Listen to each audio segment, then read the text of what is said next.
Aquí seguimos con la doctora Marcia Castillo, neuróloga, una mujer que evidentemente tiene conocimientos muy profundos, muy sólidos de lo que es el ser humano, la esencia, la gente, no en el aspecto social, en la intimidad, en lo que es, como decía el emperador Adriano, es difícil ser emperador desnudo Sí, delante de un de un médico. médico. Eso dice el emperador Adriano en sus memorias. Marcia, existe una especie de... ¿Hay enfermedades colectivas? Totalmente, totalmente. Tú estabas tocando ahorita un punto que quería entrar con eso. Eh, Realmente la sociedad representa en esencia lo que nosotros somos como seres humanos. Recuerda que los psicólogos son los estudiosos del hombre de la piel hacia adentro y los sociólogos son los estudiosos del hombre de la piel hacia afuera, como colectivo. Si mal no recuerdo, creo que fue la autora de la Criada, decía, todo lo que pasa en el mundo es objeto de investigación. Es objeto de investigación. Y cuando hablamos de la sociedad como constructo, de hecho, lo podemos mirar al revés. El ser humano es un ente biopsicosocial, biológico, psicológico y social. La sociedad imprime gran parte en lo que es la psique y esa construcción del ser humano como ente, ¿verdad? Pero también al revés. O sea, somos nosotros los que damos cuerpo a esa sociedad, y tú hablabas precisamente de la gentrificación, hablabas de las brechas, hablabas de algunas, digamos, aristas que tienen que ver con las sociedades que son más violentas. O sea, cuando hay más brechas, cuando hay más resentimiento social, cuando hay, por ejemplo, más personas con trastorno de autoestima, niños con padres ausentes, sociedad donde hay mayores tasas de divorcio, es posible que estas sociedades sean sociedades más violentas porque hay una excisión de lo que es la integridad del colectivo. Fíjate que eso no se veía en las pequeñas tribus. Había sí jerarquías, sí. Había sí jerarquías, pero había un respeto. Entonces, estas sociedades atomizadas de la posmodernidad han hecho que todo sea individualizado, una modernidad líquida, yo quiero todo para allá, de inmediato, sin medir consecuencias. La gente se siente excluida. Hay mucha exclusión, sobre todo con las personas más vulnerables. Cuando hablo de vulnerables, hablo de los envejecientes, hablo de los discapacitados, hablo de las personas con condiciones mentales y hablo también de la feminización de muchas patologías. Por ejemplo, tú dices, y recientemente estaba oyendo el tratado del sinogarismo, la pobreza está feminizada. Y tú dirás, ¿cómo así que está feminizada? Si una mujer es totalmente dependiente de un hombre, o sea, su papá se muere y no está casada, inmediatamente esa persona posiblemente va a pasar a un rango de pobreza. Sí, sí. Tiene que acodarse a un hombre en este sistema del heteropatriarcado que la apoye, que le pueda dar sostén, y ahí pueden venir muchas cosas de víctima de violencia de género. O sea, hay que verlo todo como un panóptico, no podemos ver el ser humano como, bueno, esta persona es mala o bueno, esta persona tiene un comportamiento no muy prosocial. ¿Qué hay detrás de eso? ¿Cuál es la protohistoria? O sea, ¿qué sabemos de esa persona que tiene ese comportamiento y por qué se comporta así? Podríamos estar entonces generando antisociales y asociales. Antisociales, seguro que sí. Yo escribí un artículo que se llama Sociedades Sociopáticas. Y te lo digo porque, por ejemplo, el Instagram no hace narcisista. O sea, estamos con el tema del Instagram, una arruguita, quedamos mal en la foto y entonces nosotros queremos brindar esa imagen de perfección, sabiendo que la vida no es perfecta. Está la japicracia también. Usted tiene que ser feliz. O sea, mira, es un término que no había oído nunca. Sí, la japicracia se ha venido como con el tema de la autoayuda. Todos queremos ser felices, todos queremos estar... Pero es que hay una industria, Marcia. Detrás de eso, claro. Hay una industria de gente... En estos días, y perdona la digresión, estoy en un evento sociopolítico. Era medio social y medio político. Y un ex político enganchado a Cox. ¿Cómo se llama? Cox. Lo veo muy exacerbado en pretender crear afectos o empatía, como de manera violenta. Yo, que soy yo, espero seguir siendo yo. Me pareció ver en él una réplica barata de un payaso. Pero él es Cox. Entonces, Esos son los happy crazy, lo que son parte ahora de la happy crazy. Mira, yo no tengo nada en contra de los coaching. Yo creo que han venido tal vez si están aquí es porque han necesitado estar. Pero han venido a suplir un espacio que tal vez eran antes los consejeros. Claro, un consejero te aconsejaba sin ninguna monetización. Te aconsejaba sin quererte inducir de manera obligada. Entonces, precisamente la idea que le estamos vendiendo a nuestros niños de ahora, es que no pueden tener emociones, no pueden estar tristes, no pueden tener momentos de indecisión, siempre tienen que estar felices, siempre tienen que ser los mejores de la clase. ¿Y qué clase de hijos le estamos legando a la sociedad? Unos hijos que no tienen tolerancia a la frustración. No tienen tolerancia a la frustración, tampoco tienen la perseverancia para la consecución de las cosas, porque todo es para allá. Y ahí volvemos a lo de Zygmunt Bauman y la cultura líquida. Y aunque todo esto es filosofía, pero la filosofía es la madre de toda la ciencia. Fíjate, por ejemplo, el caso de Byung-Chul Han. Byung-Chul Han predijo, sin ser médico, que las 3 enfermedades de este principio de siglo iban a ser el burnout, o sea, el síndrome de sobrecarga emocional, que todo, yo creo que en este momento tenemos algo de eso, el déficit de atención e hiperactividad, que también está ahí a la puerta, y el tema del insomnio. O sea, nosotros vivimos en una sociedad que está cargada. Que no duerme. Cargada. Él tiene otro ensayo también que se llama Por favor, cierra los ojos, porque cerramos los ojos y tenemos los ojos cerrados y aún así nuestro cerebro está pululando constantemente, rumiando. Tú le preguntas a una cantidad de 100 personas si están durmiendo bien, es posible que estemos viviendo otra vez la peste del insomnio y el olvido, porque el que no duerme no consolida memoria. Sí, pues no descansa. No descansa, y el sueño cumple un papel no solamente de descanso físico, sino también de reparación biológica. Nosotros aprendemos cuando dormimos, por eso los adolescentes tienen esa brecha grande de sueño. Pero dime una cosa, esos muchachos que a las 7 de la mañana esperan la salida del sol, bailando y bebiendo, consumiendo alcohol y otras cosas, ¿qué va a pasar?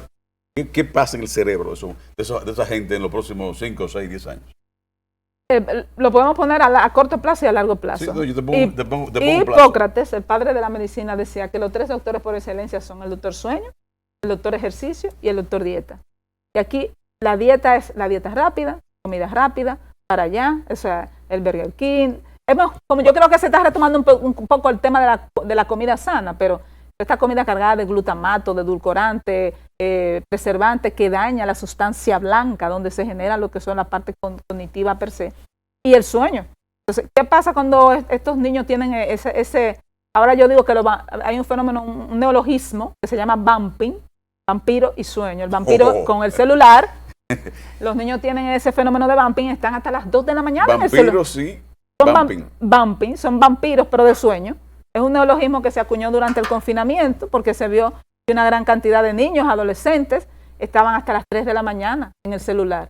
Y entonces un niño, si a nosotros los adultos nos hace ese daño, imagínate un niño que está en pleno neurodesarrollo. Mira, yo tengo un hijo que está en la transición de la adolescencia a pretender ser adulto. Yo caminando con él a veces por las calles le digo, mira, eso son la sociedad de los zombies. Sí. Cuando tú vas de 7:30, 7 y algo de la mañana, esa hora en que está comenzando el mundo, yo los he visto en afro caminando para cruzar y digo, mira, eso son la sociedad de los zombies. Realmente, ahora entiendo, son los vamping. Se han hecho famosas las fiestas de esos muchachos que esperan para acostarse, sí, ver el sol. Algunos se acuestan y otros siguen. Y te cuento, detrás de todo eso también hay otra industria, la industria de las bebidas energizantes y las pastillas. O sea, esas fiestas se han puesto de moda ahora también, el famoso chemsex, que no sé si lo has escuchado. Que yo estoy tomando notas que es el sexo químico. De palabras que no conocía. Son neologismos. Chemsex. Esa fiesta, no sé si te acuerdas cuando empezó a expandirse lo de la viruela del mono. Sí. Que teóricamente todo empezó por ahí. A base de sustancias químicas, muchas de ellas, metilfedinato, petal despierto, a veces heroína, cocaína y otras sustancias. Esos cócteles de esa sustancia producen un exceso de exaltación, pero también una disrupción con la realidad. Y entonces esas fiestas químicas sexuales eran prácticamente una orgía, pero inducida precisamente por el estado de alucinación y psicosis, de psicodelia. Vamos a tomar esta llamada, porque esto yo voy a terminar estudiando medicina. Buenas noches. Buenas noches. Buenas. ¿Me escucha? Aló. Diga su nombre, ¿de dónde? Aló. Buenas noches. Aló. Buenas. Aló. Le escuchamos. Bueno, marque de nuevo.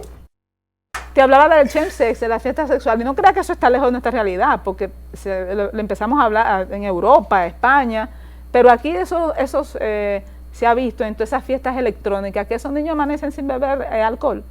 Es a base de pastillas y bebidas energizantes.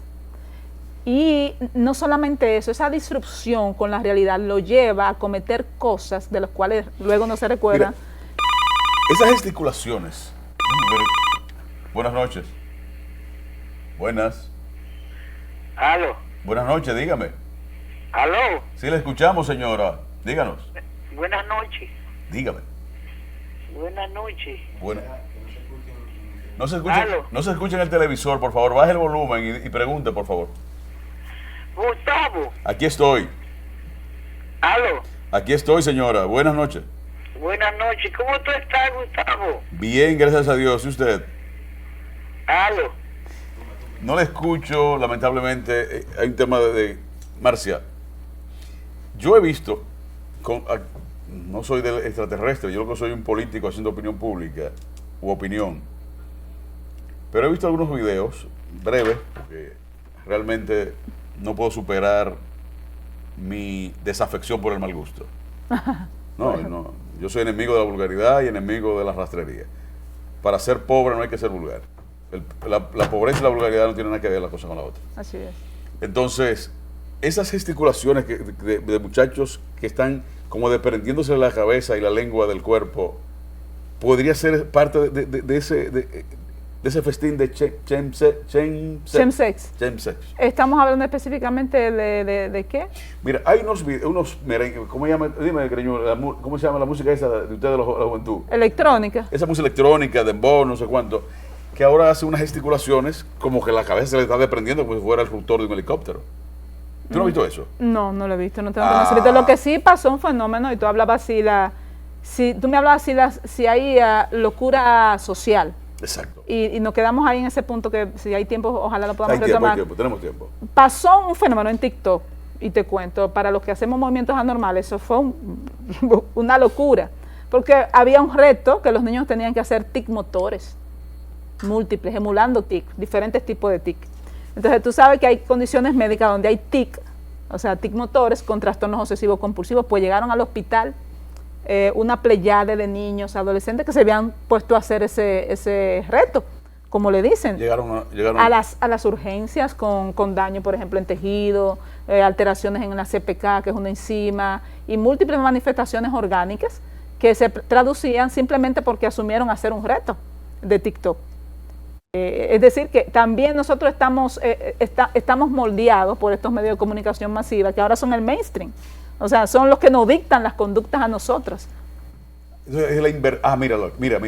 Eso es lo que tú no has visto. Vamos a la pausa ahora.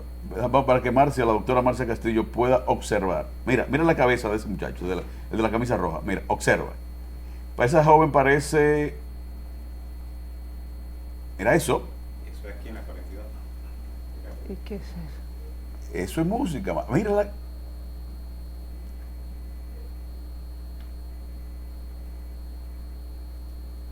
Esa era la 42 de Capotillo. Vamos a la pausa y cuando volvamos, la doctora Marcia Castillo, que está estupefacta, vamos a hablar de estos temas. Volvemos en breve. Aquí estoy y les confieso, amigos televidentes, que he tomado notas de las palabras que no conocía y sobre todo... ¿Vas a hacer tu tarea? Voy a hacer mi tarea y sobre todo impresionado por la capacidad de los conocimientos de la doctora Marcia Castillo. En la pausa hablábamos de cómo en algún momento Marcia no había visto Solo voy por café. Pero vamos a hablar de literatura en un ratito, Heriberto. Vamos a seguir hablando de la... Marcia se quedó mala, como dice el pueblo. No había visto semejante cosa. ¿Qué tú crees que es eso? ¿De dónde viene esa cultura, Marcia? Bueno, Si es cultura. es lo que te digo, o sea, el baile es una representación cultural. Desde los más antiguos bailes, los bailes tribales, hasta, por ejemplo, ¿te acuerdas cuando el jazz no era la música de los músicos, sino que era una música meramente religiosa? Estaba como medio vetada, se hacía en la parte oscura de los guetos, o sea, que la música tiene una evolución también antropológica, social, pero ese tipo de baile yo realmente no lo había visto.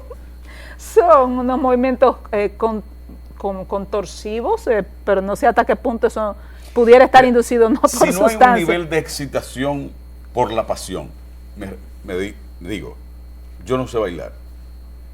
Pero, por ejemplo, una música envolvente que te lleve al delirio por sí, por el ritmo, ¿qué pudiera ser entonces que llevara a un individuo a hacer esa gesticulación y esos contorneamientos a los Iris Ciclón del Caribe? ¿Cómo se llama? La famosa vedette.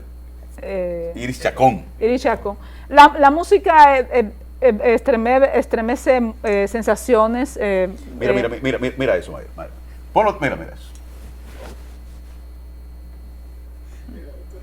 Se parece, yo practicaba karate, parecieran algunas katas de taekwondo, pero no son. Mira. ¿Y tiene nombre el baile? ¿Cómo se llama el baile? ¿Cómo se llama? ¿Cómo se llama ese tipo de baile? El baile que ustedes tienen de moda. No, en la 42. Así que le Hay una calle, Ah, el baile se llama así. La 42 de Capotillo. Ok. pero que es un invento, porque por ejemplo, la primera vez que yo entré yo conozco esa zona. ¿Tú has ido pero aguántate, no. Mira, Marcio, dominicanos, gente que ve este programa en el mundo entero. ¿Qué es la 42? Que aunque estos fascinerosos que hacen disque, música y cultura en este momento han tomado ese nombre y esa ubicación geográfica para hacer cosas. La 42 es una boca calle que que entra a Capotillo, al sector de Capotillo, detrás, muy cercano a una iglesia católica, a una parroquia grandísima que hay ahí, en la Nicolás de Obando con Avenida Duarte, hacia el norte, donde está el mercado modelo, el famoso mercado nuevo, que no es nuevo nada, sino un antro de los siglos de los siglos. En los alrededores de ese mercado, y te digo porque yo hace 20 y pico de años manejaba la parte de comunicación de un proyecto político serio, y nosotros hicimos mucho trabajo ahí. Y descubrimos que hay, por ejemplo, alrededor del mercado modelo, del mercado nuevo, vienen los camioneros, los venduteros, y amanecen ahí con sus camiones.